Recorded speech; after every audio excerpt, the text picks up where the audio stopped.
चलिए एक पल के लिए कल्पना करते हैं। रात की हवा एकदम साफ और बहुत ही ज्यादा ठंडी है, लेकिन शायद आपको इसका एहसास भी नहीं हो रहा है। आप इस धरती पर इंसान की बनाई सबसे बड़ी चलती फिरती चीज के डेक पर जो खड़े हैं। आपके चारों तरफ नॉर्थ अटलांटिक एक अजीब से शीशे जैसे समंदर में तब्दील हो गया है। पानी इतना ज्यादा शांत है कि तारे उस काले पानी में एक डरावनी साफगोई के साथ चमक रहे हैं। ये एक ऐसा मंजर है जो दिल में सुकून भी देता है और एक अनजाना सा डर भी। और तभी वो खामोशी टूट जाती है। क्रोज नेस्ट से 3 बार घंटी बजने की तेज आवाज आती है और एक घबराई हुई चीख हवा को चीर देती है।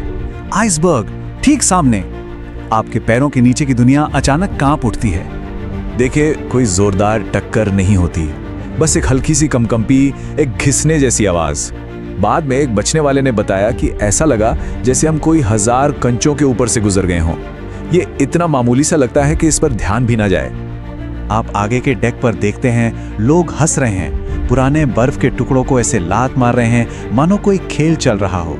उन्हें इस बात का जरा भी अंदाजा नहीं है कि जहाज की गहराइयों में बॉयलर रूम नंबर 6 में बर्फीले पानी की धार पहले ही घुस चुकी है। ऊपर ये शांति और नीचे वो तबाही, एक अजीब सा फर्क है। लेकिन ये जो भ्रम की स्थिति है ना, ये ज्यादा देर तक नहीं रहती।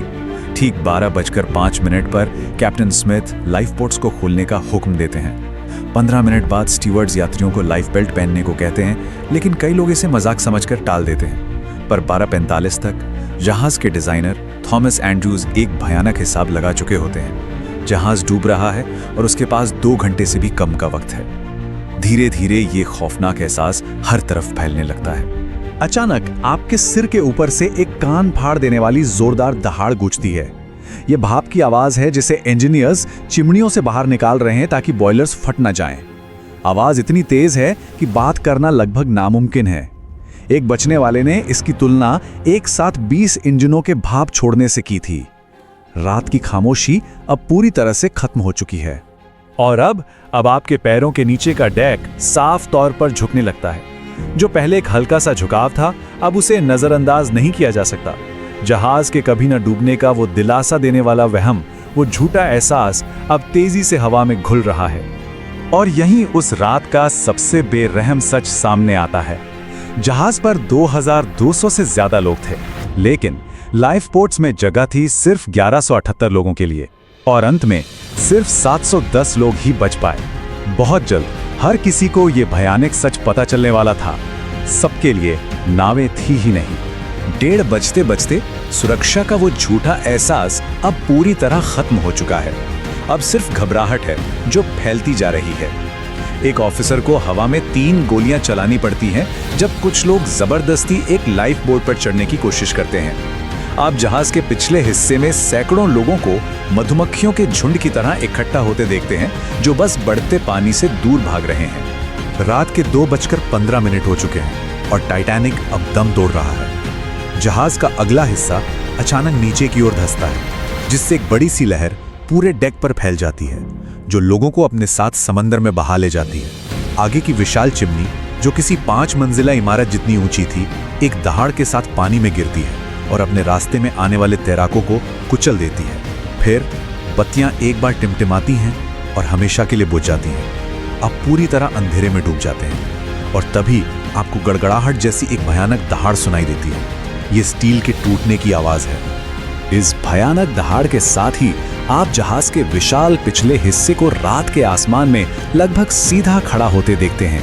उसके 3 कांसे के प्रोपेलर्स तारों के सामने बिल्कुल साफ नजर आते हैं। एक ऐसा नजारा जिस पर यकीन करना मुश्किल है। कुछ पलों के लिए वो वहीं हवा में लटका रहता है, जैसे मानो वक्त थम गया हो। फिर रात के 2:20 पर एक हल्की सी घुट की आवाज के साथ वो हमेशा के लिए लहरों के नीचे समा जाता है। टाइटैनिक जा चुका है, लेकिन कहानी अभी खत्म नहीं हुई है। अब दुश्मन जहाज नहीं बल्कि पानी है। पानी का तापमान है -2 डिग्री सेल्सियस, इतना ठंडा कि जानलेवा है। ये एक ऐसा एहसास था जिसे सेकंड ऑफिसर चार्ल्स लाइटोलर ने बाद में बताया, जैसे 1000 चाकू एक साथ आपके शरीर में घोंप दिए गए हों। इस बर्फीले पानी में अचानक गिरने से कुछ ही मिनटों में मौत हो सकती है। और फिर उस खामोशी की जगह एक नई आवाज ले लेती है। ये पानी में मौजूद सैकड़ों लोगों के एक साथ रोने, चिल्लाने और मदद के लिए पुकारने की आवाज है। एक बचने वाले ने इसे एक उदास कराहने की आवाज कहा था, जिसे वो कभी नहीं भूल पाए। लगभग 20 मिनट तक ये भयानक शोर गूंजता रहता है। फिर जैसे जैसे बर्फीला पानी अपना असर दिखाता है और लोग एक एक करके बेहोशी और मौत की नींद सोने लगते हैं, आवाजें धीरे धीरे फीकी पड़ने लगती हैं।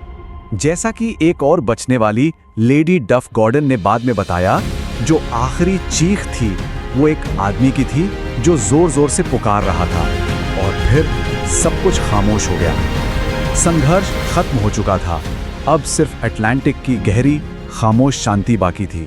तो सवाल ये है कि जब आखिरी आवाज भी खामोश हो गई तो पीछे क्या बचा? सिर्फ वो शीशे जैसा समंदर और वो बेपरवाह तारे जो उस रात हुई उस अविश्वसनीय त्रासदी के मुंह गवाह थे। एक ऐसी शांति जो उस रात खोई हुई अनगिनत जिंदगियों की वजह से और भी ज्यादा गहरी हो गई थी।